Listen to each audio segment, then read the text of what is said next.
এখানে আজ শুভ রান্না করছে হচ্ছে টমেটো বাটি। এই রেসিপিটা এর আগে আমি কোনোদিনও খাইনি, এটা ওরই রেসিপি। টমেটোটাকে এরমভাবে করা যায় এটা আমার জানা ছিল না। এটার ফুল রেসিপিটা তোমাদের নেক্সট কোনো একটা ভিডিওতে আমি শেয়ার করে দেবো। এটা খেতে জাস্ট ফাটাফাটি হয়, ভাত রুটি সব কিছুর সঙ্গে জাস্ট অনবদ্য। শনিবার দিন বাজার করার সময় এই গ্রিন অ্যাপেলগুলো কিনে নিয়েছি, এগুলো না দারুণ খেতে হয়। আর তারপর আমার এদিকে ডিম কষাও হয়ে যাচ্ছে।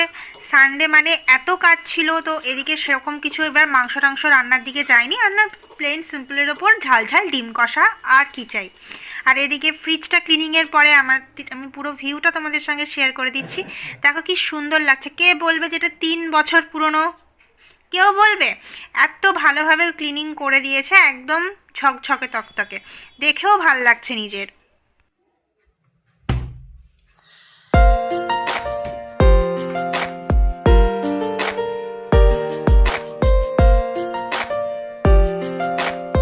এইদিকে হচ্ছে একটা বড় বেগুনের বেগুন পোড়া। রান্না হতে হতেই তোমাদের সঙ্গে মেনুটা শেয়ার করে দিলাম।